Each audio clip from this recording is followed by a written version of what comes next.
Sabi nila, ang mga dogs daw ay may napakalalaking mga puso dahil sobrang daming pagmamahal nila para sa atin, di ba? So, makaka-relate tayo dyan, mga dog lovers, na talagang mahal na mahal natin mga dogs natin. Kasi sobrang, alam mo yun, pagbigay nila ng attention and love sa atin, the best yan. Now, hindi yan laging maganda. Ito po ang problema ni Miss Megumi Tanaka. May enlarged heart yung aso niya. Masyadong malaki yung puso ng Pomeranian niya. Ito po yung sabi niya, "Hi Doc, sana masagot agad. Na-diagnose recently yung dog ko with heart enlargement and bawal na daw high protein. Ano po sa SDN nyo ang dapat sa dog na Pomeranian?" Next comment. Pomeranian, whether SDN 21 ba, 28 or 42. Okay, kung ang tanong nyo, alin po yung may low protein, it's SDN 21. And pwede na rin maituring na low protein itong SDN 28. So SDN 28 has high protein na para sa iba, but for me, no, it's still medium range or low for protein. Kasi talagang ang benchmark for me, no, is 40%. 40% pagka sa mga obligate carnivores kagaya ng mga cats. Pag less than 40% ang protein ng kinakain nila, mas nagkakaroon sila ng degradation na ng muscles. Nawawala na sila ng muscle mass. 40% up ang best sa mga cats. Dogs are not obligate carnivores.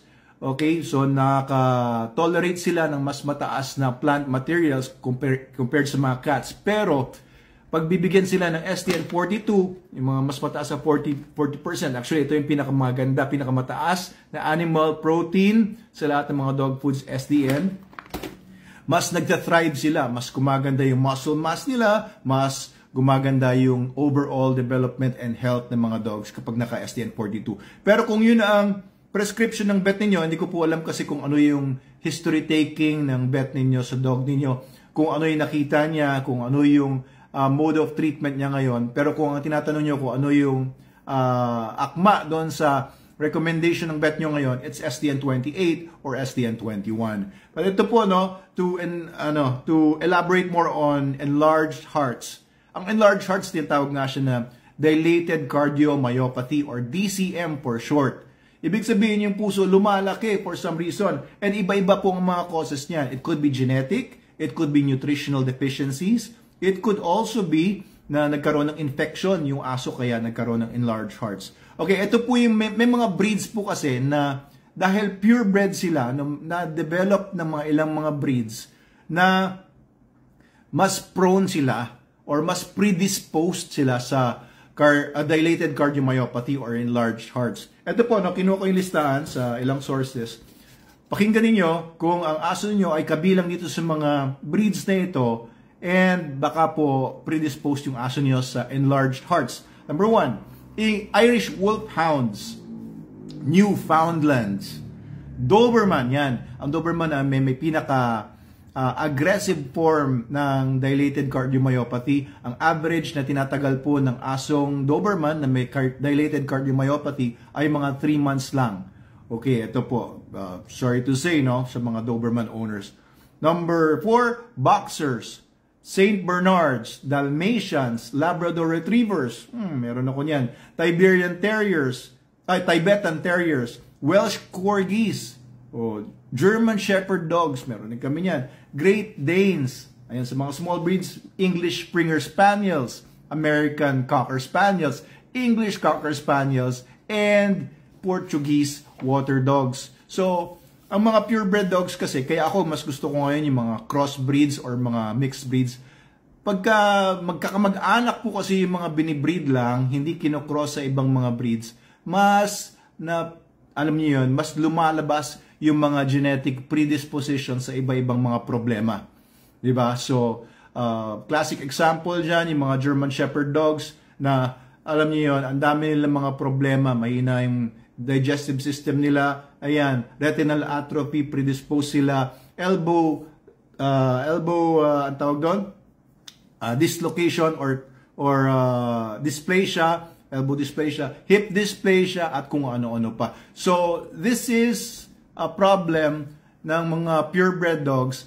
They are predisposed sa iba-ibang mga sakit. And yung mga binanggit ko, predisposed sila sa enlarged hearts or DCM, dilated cardiomyopathy. So, ano naman yung mga signs? Ito, signs ng dilated cardiomyopathy. Dahil nga may problema sila sa sakit ng puso, pwede silang nahihimatay. Yan yung mga medyo seryoso na.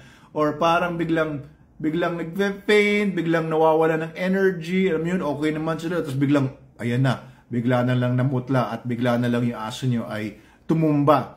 Yan yung mga severe forms. Pero pag medyo nagpo-progress pa lang siya, it could be na lethargy, parang pagod siya palagi, parang matamlay, minsan ayaw kumain, tapos parang hirap na hirap huminga, parang lagi siyang, alam niyo yun, naghahabol ng hininga. So, iba-iba.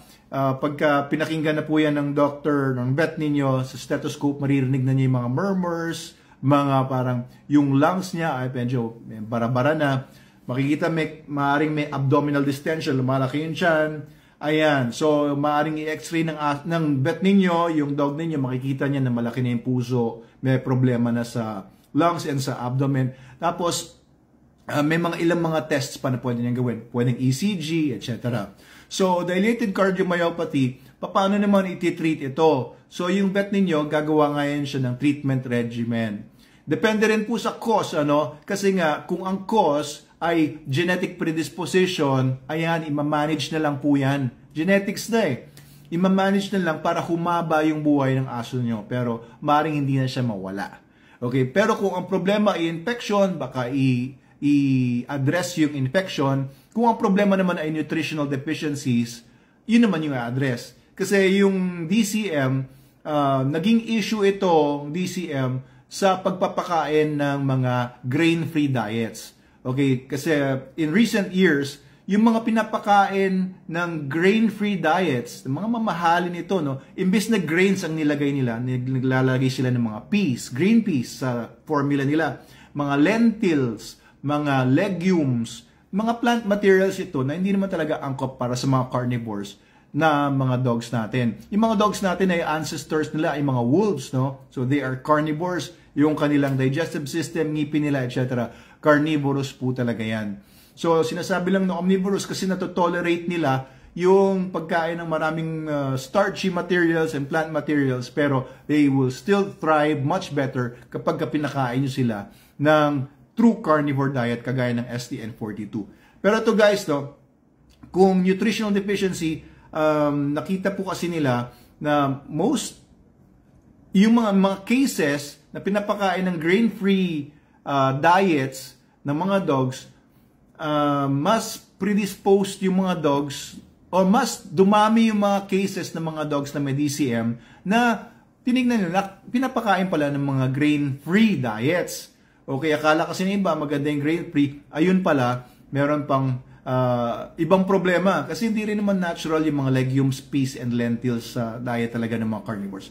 So, maaring mababa sa taurine yung pinapakain sa aso or mababa sa carnitine or plethora or iba-ibang mga ingredients pa.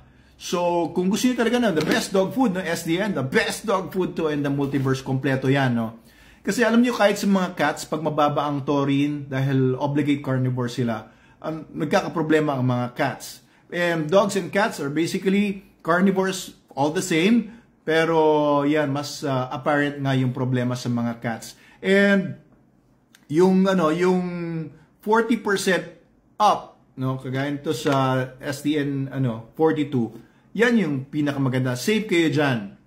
Pero if your vet wants to give your dog a lower percentage of protein, ito nga STN28, pero mostly animal protein pa rin ang nasa STN28 natin and STN21. Kasi yung ibang mga low protein diets na mga mabibili nyo sa ibang mga dog food brands, ang baba ng animal protein nila.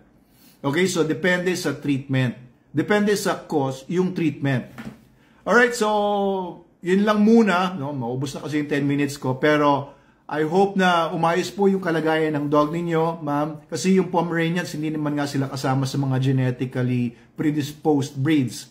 Pero balitaan niyo po kami, ma'am, Megumi, and hoping and praying na ang inyong dog ay maging okay na. Okay, so Trust SDN, ito po, the best bet po ninyo yan.